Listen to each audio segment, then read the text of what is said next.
Welcome to another episode of the Planet on the Move podcast. I'm your host Anindita, and today get ready as we explore the dynamic intersection of culture, fashion, and sustainable living. We have a remarkable guest who has brought Bangladeshi fashion to the global stage. I am excited to introduce my second guest, the renowned fashion designer and an avid advocate for sustainable living and traditional crafts, the one and only Bibi Russell. Bibi, thank you so much for joining me today. It's an absolute honor to have you among us. It's my pleasure and honor, Anindita. It's a morning in Bangladesh, so good morning. I know it's in the late evening. Okay. Yeah, it's like midnight in New York, but I'm so glad to be staying up. Yeah, midnight, I know. Even before we start, I wanted to say you look amazing, and I can, from here I can notice the rickshaw paint glasses that you're wearing, and I just wanted to say, growing up, I remember rickshaw art having such powerful messages. My personal favorite was Gach Lagan Poribesh Bachan, encouraging us to plant more trees and save the environment. And I think you took that art from like an everyday vehicle that we use to everyday objects. And now it's being recognized by the UNESCO as a, intangible cultural heritage. Yeah, that's such a wonderful recognition. I'm so happy. I was out of Bangladesh, but I know I send messages and rickshaw painters who I think is incredible, and they were so happy. So happy. Yeah, a huge congratulations on that. So, thank you. And you talk about environment. My work is not only doing designing. Otherwise, I don't even have a shop. Of course, fashion could make social, economical development plus environment. We all had COVID, pandemic. It shows us that how inhuman we become. It's not only Bangladesh, India, all over the world. We were cutting trees. We didn't care about environment. We didn't care about, animals. So I think that I have one recognition, which is Art Day. I'm a designer of fashion for the art because I care about all this thing. Now we are always aware what we are eating, whether chemicals or things. Also what we are wearing, people should know. Yeah, absolutely. And I think it also, engages us to also consider the fashion industry, what the process is like, but also create rhetoric that's people-centered and not just like I have, 10 pieces of clothing that I'm wearing, but not knowing where they come from and what the marketing process and the chain of business is like. And I mean, you talked about how you're working on the environment and also connecting it to fashion. So I just wanted to know, and your slogan has been fashion for development. So I would like to know more about what is fashion for development, and can sustainable fashion and the environment and development really coexist?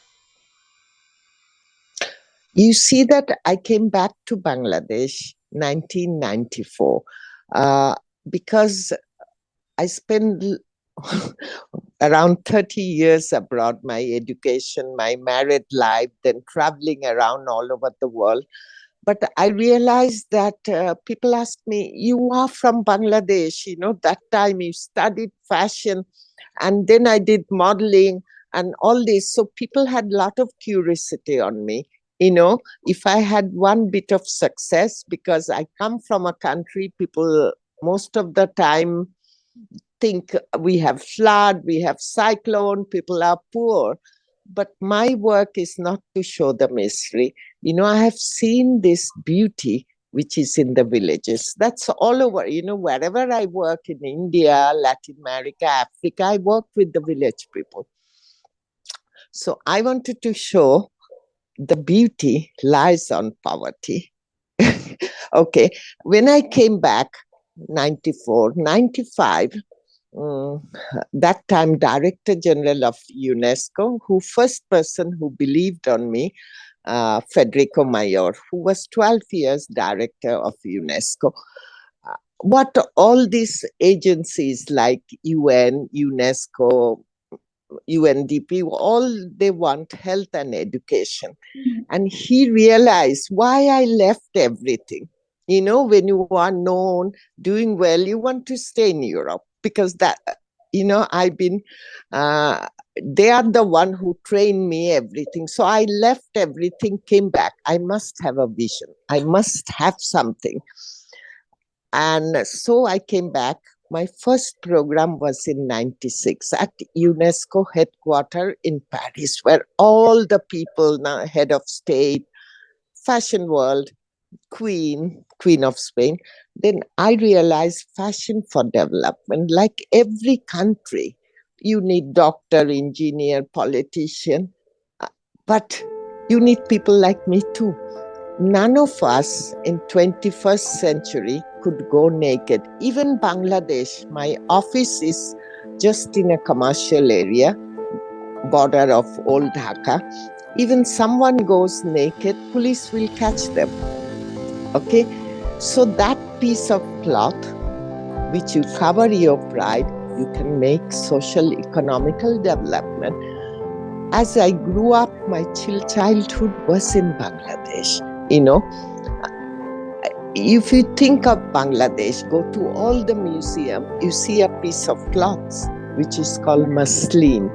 If we could make that time such a fine fabric, handmade, it could go in a matchbox or in a ring, you know. Why can't we do that? Actually, so I think that I have nothing against machine made, power loom, factories, but I know what we can compete with the world. That craftspeople has the magic in their fingers. To get that magical fingers, you have to trust them, you have to respect your human dignity, then they will do. Otherwise, they will go in a race of synthetic and all this. But you have to find a market. So I came back. I wanted to tell all this because I know people will be listening. I came back when I make sure my name is known. With my one bit of name or success, I want to give not only Bangladesh, you know that I worked all over India, Africa, Latin America, then Central Africa, Southeast, Central Asia, Southeast, all these countries, they have beautiful things, but we have to present it. Respecting culture and tradition, you have to make a little bit modern, diversified, like rickshaw. People cannot just carry rickshaw, is heavy everywhere. But I use that art making different things, glasses, accessories, bangle, so they can live, they can have a better life, and their children can have health and education. My main aim, make sure the village people have education and health, because that's a big backbone of any country. That's why all these UN agencies gave me recognition. Not, I'm not even first step on the ladder because I do so much. I go to the villages, make sure they don't throw the chemical, use chemical and throw in the ground. So we will eat vegetable, all chemicals. So I spend lot of time.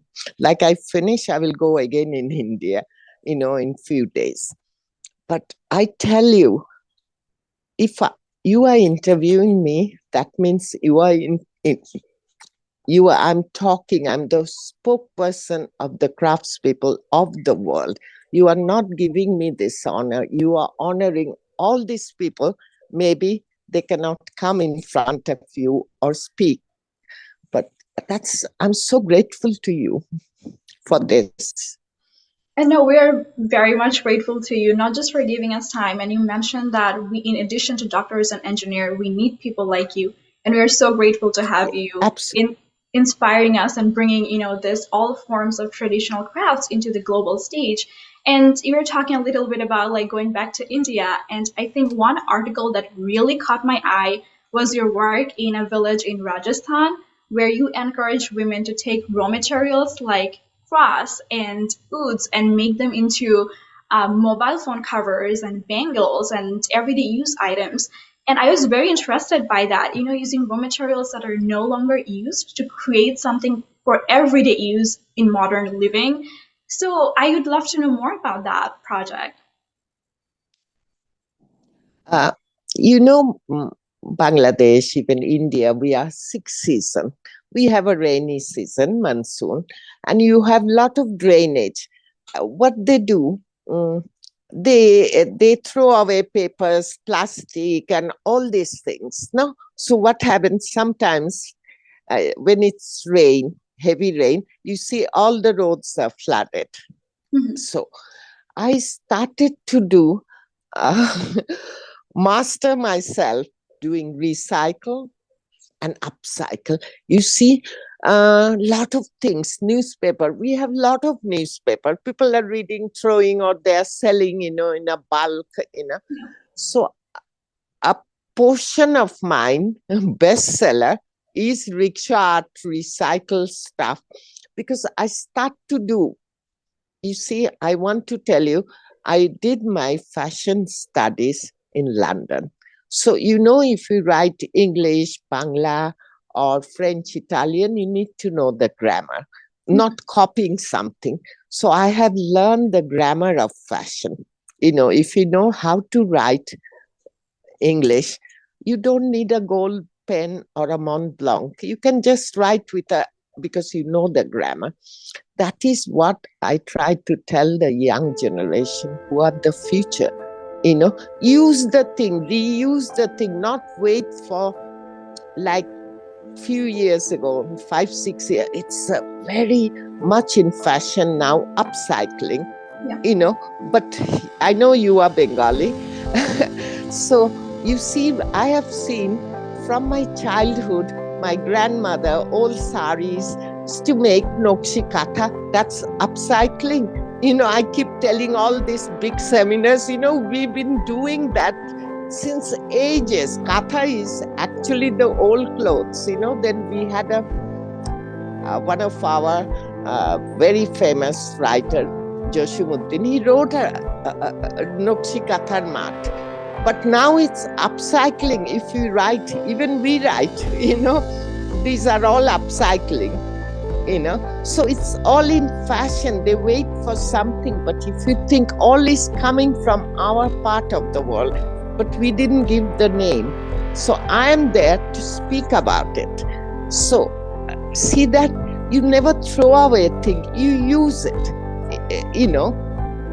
unless it's completely burned or something. But just don't throw, making pollution, making road are blocked, drains are blocked. So all this thing takes me a lot of time.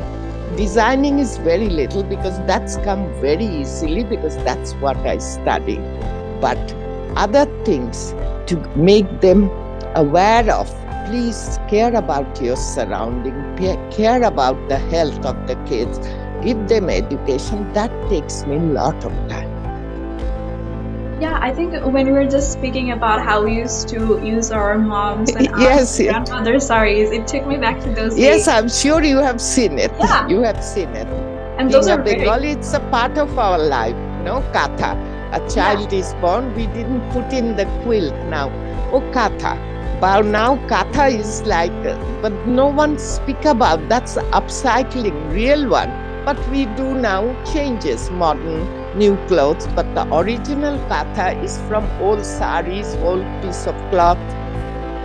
Yeah, and those are very, very comfortable. Beautiful, beautiful, and so comfortable. Yeah, and I was also thinking how community in Bangladesh impacts sustainability. Like in the West, I feel sustainability, like you were saying, like is a marketing term. But in Bangladesh, we are like, when I would outgrow my clothes, the community was so strong. I would give to my cousins or hand it down to my neighbors, and then my cousins and my neighbors would hand things down to me, and we would, not throw it until we used those pieces of clothes as rugs in our house. And how do you think like community impacts sustainability? Actually, you know that, Anandita, actually, I spend my time because you see, like modern rich people, today they have all the facilities. One finger, they can go into laptop and all this. But I didn't come back for them. I came back for the village people. Uh, and I'm loved by all these people, whether it's Bangladesh, India, or wherever, because unless you make them aware, you know, and they will, if the village is not improved, education and all this will never come out of poverty. So what happened that also recently, because a lot of people say I'm the queen of sustainability and everyone is doing sustainability. So I asked them, if anyone comes, I say, what is sustainability? What is slow fashion? What is fast fashion? You know, it become a term. Every other person is doing sustainability without really following. You have to know that. Here is also, because the wind comes from the west and all this developing, everyone is doing sustainability. Then I think, what I'm doing, I don't have any time. It's not a complaint. It's my life, what I'm doing. Without that, I never had time, because think about so many thousands of people I have to reach. I'm not first step on the ladder. Even when I go to India, exactly the same thing, you know. So all these people are doing sustainability. How come the handloom is going down? Now is power loom and machine made, all synthetic. But then again, people ask me, I just know why I came back. It's so important, sustainability. Suppose you are a weaver, I'm working with you, and then I don't do with you. Then I pick up another one without any reason. Then another one, tell the media, tell everyone that I have done so many. But you have to make sure that person you are working with, following all these things, his children are going to school. He has money to make a little budget, how much you spend for food, and their living standard is better. Their home is better, you know. But so I just think that I haven't reached even 1%, though I'm loved by the 50% of the nation. But why everyone is doing sustainability? You know, it's like you say, it's a selling term. If you say sustainability, organic, all these things, it sells. Yeah.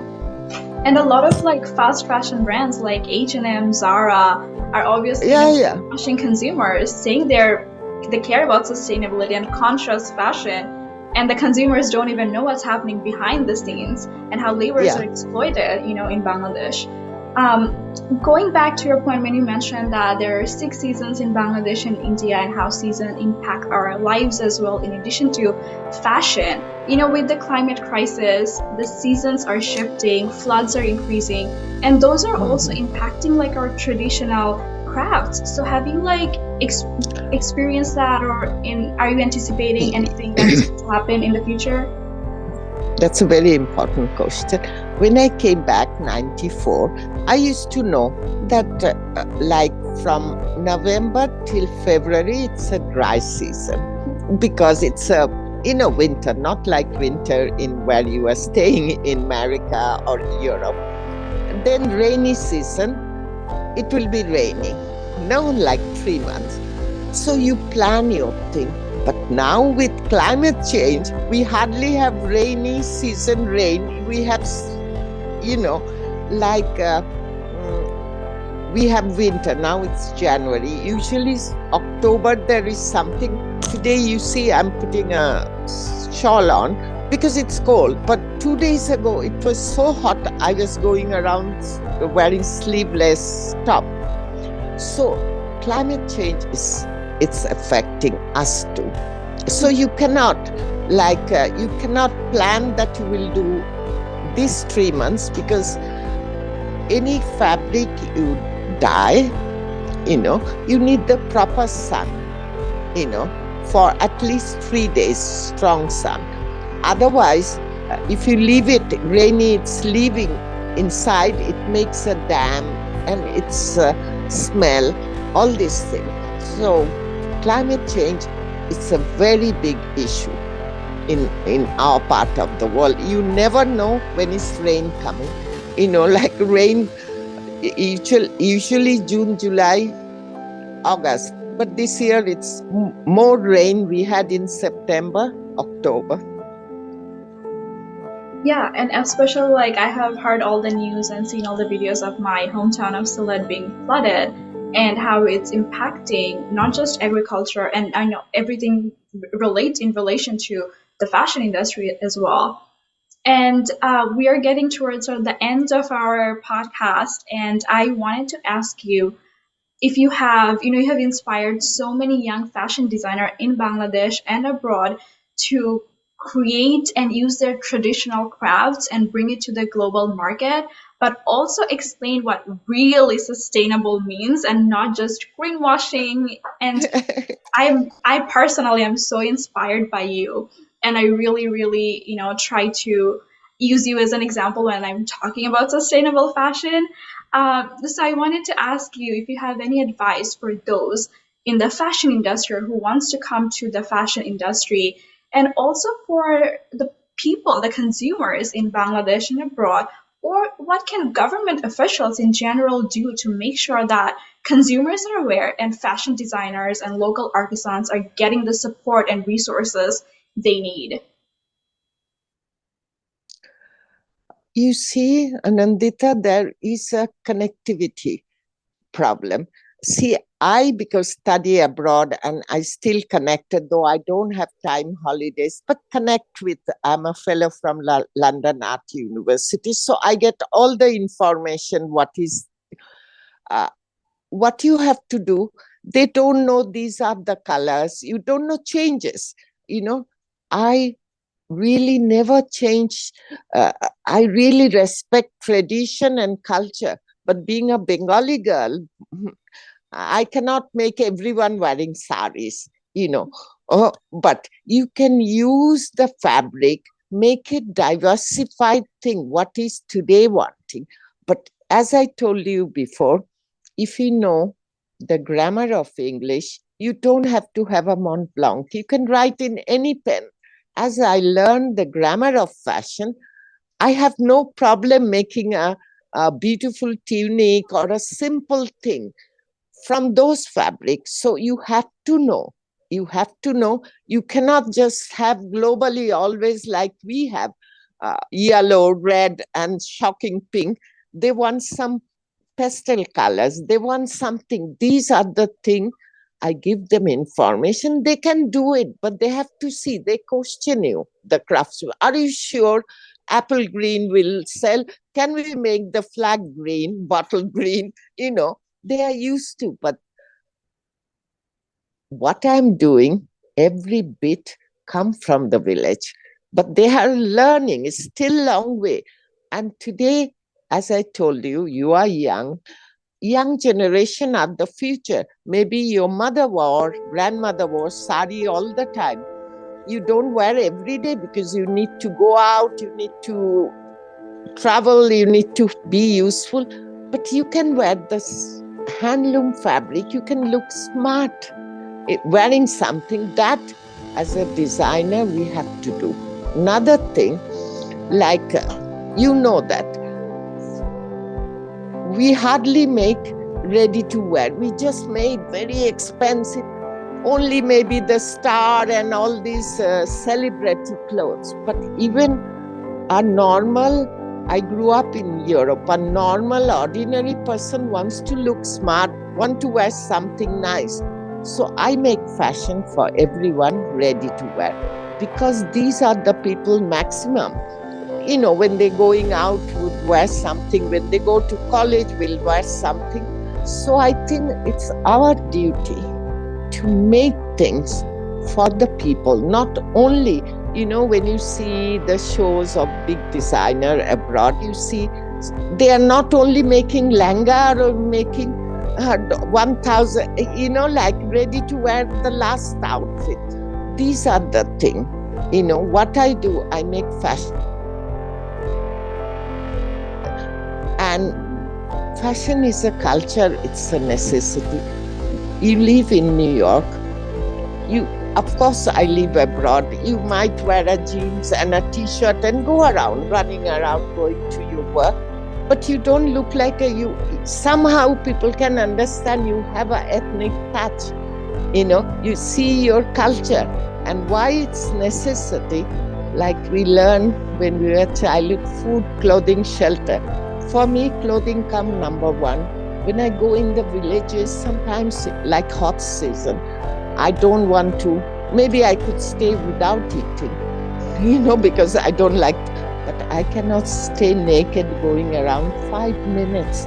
So can you imagine? I want to say the young generation, fashion people, give a chance your collection that people can afford, all this shop, like you said, H&M, Zara, and all this making money. We are not doing clothes like that with giving support to the craftspeople.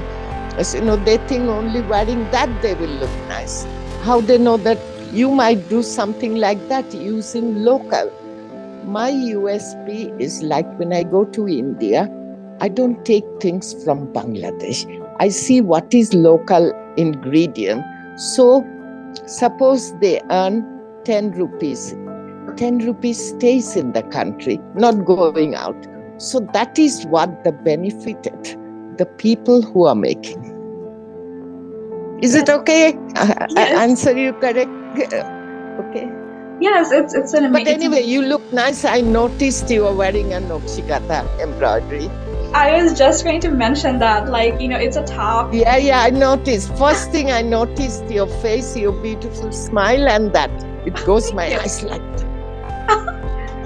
I absolutely, trying to include traditional crafts in my everyday clothing as well. Because when I'm out, people are coming up and asking, what is that called? And I can at least say, this is Nokshikata. That's a sustainable, way of living that we have been doing for years, and I think, like you said, people are also upcycling their mom saris into everyday wear right now, and and it's so attractive. It's all handmade.